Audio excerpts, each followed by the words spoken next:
మాటలు చెప్తారు, ఎలక్షన్ లా కొత్త మాటలు చెప్తారు, ఎలక్షన్ అయిపోయి ఓటు వేసుకుంటారు, వెళ్ళిపోతారు, మళ్ళీ మా దగ్గర తిరిగి కూడా చూడరు అనేటువంటి మాట ఇది బలంగా నాటుకోబోయింది. ప్రతి ఒక్కరికి ఆలోచనలు మాట్లాడగల 2 నిమిషాలు ఈ సౌండ్కి పడ్డా.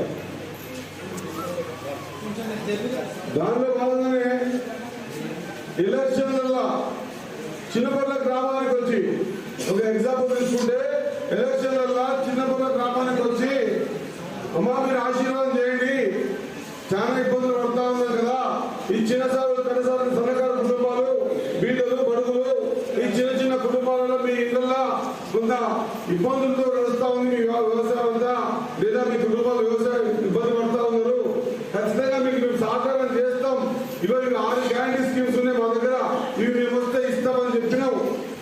మీరు ఆశీర్వాదం చేసినారు, మేము వచ్చినాం. ఆ వచ్చిన మాటని, ఎలక్షన్ లో చెప్పిన మాటని 100% అది ఇంప్లిమెంట్ చేసే విధంగా గెలిచిన ఈ 9 నెలల్లో మొదటి నెలనే ఖచ్చితంగా మా అక్కచెల్లెలందరూ కూడా ఎవరు కూడా బస్సులో ₹1 కూడా టికెట్ తీసుకోకుండా, అది పాలమూరు పోతారా, పట్నం పోతారా, యాదగిరి గుట్ట పోతారా, మణికొండ పోతారా, శ్రీశైలం పోతారా, ఎక్కడ పోయినా కూడా మా అక్క ₹1 టికెట్ తీసుకోకుండా పోవాలి అని అనుకున్నాం. ఆ రోజు చెప్పినాం. అదే మాదిరిగా మా అక్కచెల్లెలందరూ కూడా బస్సులో ఫ్రీగా ప్రయాణం చేస్తున్నారన్న మాట మేము గుర్తు చేసి పోదామని వచ్చిన ఒక్క. ఇది నిజమా కాదా? నిజమని చెప్పకూడదు, అవునా కదా? ఎప్పటి వరకు అయితే మనము లేదా ప్రభుత్వం చేస్తున్న పనిని చేస్తుందని చూపించి చేయనప్పుడు ఈ పని కాలేదని అడిగే ధైర్యము, లేదా మంచి పని చేసినప్పుడు చేసేటప్పుడు అని చెప్పేటువంటి ఆలోచన ఉన్నప్పుడే గ్రామాలు బాగుపడతాయి. మా అక్కజనులందరూ కూడా బస్సులో ఫ్రీగా పోవాలని చెప్పినాం. అదే మాట కట్టుబడి బస్సులో అందరినీ కూడా ఉచితంగా ప్రయాణం చేపిస్తా ఉన్నాం. ఇదొక్కటే కాదు, ఎలక్షన్ అయిన మాట చెప్పినాం. అక్కడ మీరు పేదోళ్ళక, మా అన్నదమ్ములందరూ పేదోళ్ళు, ఖచ్చితంగా 200 యూనిట్ లోపల మీరు కరెంట్ కావలిస్తే మేమే ప్రభుత్వం కడుతుందా కానీ మాట చెప్పినాం. ఈ రోజు చిన్న పొలంలో ఏ ఒక్కరు కూడా మీ ఇంటి కరెంటు బిల్లు ఎవరు కూడా కట్టడం లేదు అన్న మాట మీరు గుర్తు చేస్తా ఉన్నాం. ఇదొక్కటే కాదు, ఆ రోజు మాట చెప్పినాం. మనందరి ప్రియతమ నాయకులు రేవంత్ రెడ్డి గారు, మన ముఖ్యమంత్రి గారు ఒక మాట చెప్పిండ్రు. ఎటువంటి పరిస్థితుల్లో ఆనాడు రాజశేఖర రెడ్డి గారు ₹1,00,000 చేసిండో, మేము అధికారంలోకి వస్తే మా రైతుల పాస్బుక్లన్నీ కూడా బ్యాంకులలో ఉన్నాయి, వడ్డీ పెరిగిపోతా ఉన్నాయి. ఆ రోజు లక్ష చేసినాం కదా కాంగ్రెస్ పార్టీ హయాంలో. ఈ రోజు 100% 12/12/2018 నుంచి 11/12/2023 వరకు 100% ₹2,00,000 లోపల ఉన్నటువంటి ప్రతి నా వ్యవసాయం చేసుకునే అన్నదమ్ముల బుక్కులు బ్యాంకులకి తీసి ఖచ్చితంగా రుణమాఫీ చేస్తామని చెప్పినాం. రుణమాఫీ చేస్తామని అంకెలతో సహా చెప్తా ఉన్నా. మన చిన్నపల్లిలో 624 మంది కుటుంబాలకు వాళ్ళ పాస్బుక్లకు మనకు రుణమాఫీ జరిగింది. దాంట్లో ఇదివరకే 412 మందికి రుణమాఫీ డబ్బులు అకౌంట్ లో పడ్డాయి.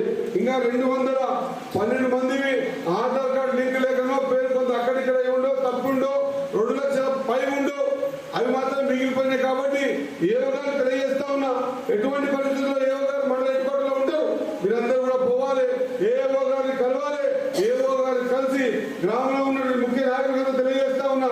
ఖచ్చితంగా ఈ కార్యక్రమాన్ని ప్రభుత్వం ప్రతిష్టాత్మకంగా చేపట్టింది అనేవాళ్ళు అంటుంటూనే ఉంటారు, చేస్తూనే ఉంటారు. ఏ చెట్టుకైతే కాయలు కాస్తావో ఆ చెట్టుకే రాళ్ళ దెబ్బలు పడతాయి, అవునా కదా? కాయ కాయని చెట్టుకి రాళ్ళతో కొడతారా, మంట ఇరుస్తారా, ఆకరణ తెప్పి తోటం కట్టుకుంటారా? ఏది చేయరు. కాబట్టి నేను మీతో కొడతా ఉన్నా, ఖచ్చితంగా మా రైతు సోదరులందరూ కూడా ఇంచుమించు నాకు తెలిసినంత వరకు 624 మంది కంటే నా దగ్గర 12 కోట్ల రూపాయలు రైతులకు రుణమాఫీ కూడా వచ్చిందన్న మాట ఈ చిన్నపల్లి గ్రామానికి తెలియజేస్తాము. ఇదొక్కటే కాదు, ఆ రోజు మనం మాట చెప్పినాం. ఏం మాట లేదు,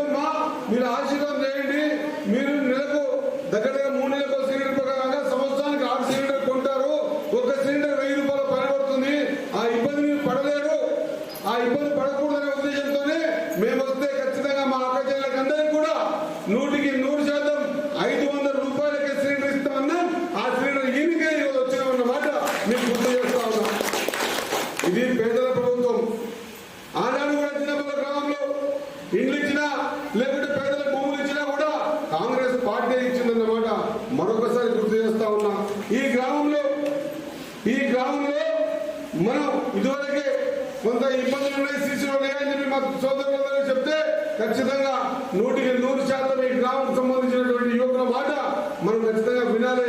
ఈ ఊరిని బాగు చేయాలనే ఉద్దేశంతో మొదటగా 5 లక్షల రూపాయలు ఇచ్చినాం. గతంలో మన చిన్నపల్ల గ్రామంలో చిన్న చిన్న స్కూల్ బిల్డింగ్ రిపేర్లు ఉంటే దానికి 10,000, 20,000, 50,000, లక్ష రూపాయలు వచ్చేవి.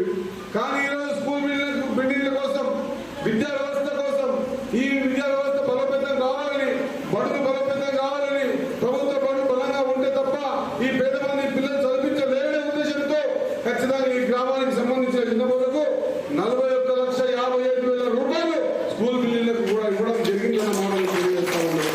అదొకటే కాకుండా మొన్న ఎస్సీ కాలనీలలో డ్రైన్స్ కట్టుకోవాలి, వాళ్ళు ఇబ్బందులు పడుతూ ఉన్నారు. ఎస్సీ కాలనీలో శిశువులు వేసుకోవాలనే ఉద్దేశంతో ఓ ప్రభుత్వం నిర్ణయం తీసుకున్నది. రేవంత్ రెడ్డి గారు నిర్ణయం తీసుకున్నారు. ప్రతి ఊర్లో ఎస్సీ కాలనీలో ఖచ్చితంగా మనం రోడ్ వేయాలని, డ్రైన్ కట్టాలని మన చిన్నకోట గ్రామానికి కూడా 8 లక్షల రూపాయలు శాంక్షన్ ఇచ్చిన మాట ఇది మీకు పేపర్ ద్వారా మీకు తెలియజేస్తా ఉన్నా. అంటే ఈ 9 నెలల్లో ఇప్పటికే 54 లక్షల రూపాయలు చిన్నపల్ల గ్రామానికి మనం వెచ్చించినాం. ఈ గ్రామ భాగం చూస్తా ఉన్నాం. ఈ గ్రామానికి ఇంకా చాలా అవసరాలు ఉన్నాయి. ఈ